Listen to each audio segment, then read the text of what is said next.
আর আলোয় ফেরা YouTube channel আপনাদের সকলকে জানাই সুস্বাগতম।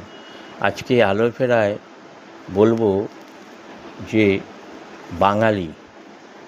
বাঙালিদের নিয়ে আলোচনা করতে খুব খারাপ লাগে, কারণ বাংলা ভাষা এত সুন্দর ভাষা এবং বাংলা এত সুন্দর, কিন্তু বাঙালিদের এই যে গদ্দারি, বাঙালিরা যে গদ্দার, হ্যাঁ, এ আজকে নয়, এ বহু পুরনো।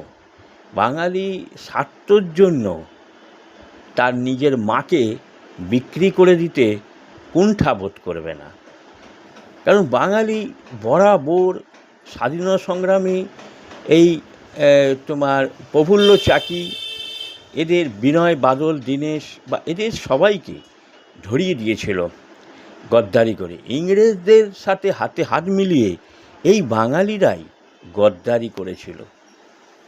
বরাবর ইতিহাসের পাতায় দেখলে যে বাঙালি কিন্তু একেবারে গদ্দার। এই যে পরিস্থিতি চলছে পশ্চিম বাংলায়, বাঙালি আবার একবার সেই ইংরেজদেরই হাতে তুলে দিল এই বাঙালি গদ্দার।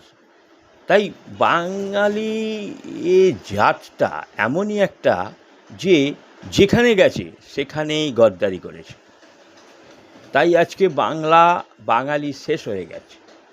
নিজেদের মধ্যে খাই, মারপিট, দাঙ্গাঙ্গামা, হ্যাঁ, কে বেশি খেলো, কে কম খেলো, হ্যাঁ, হিংসা, এই বাঙালিদের এক পরম্পরা হয়ে গেছে।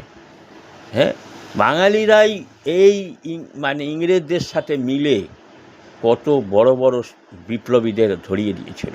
এই বাঙালিরা, এই গদ্দার বাঙালিরা, হ্যাঁ, বাঙালি কোনো দিন ভালো ছিল না।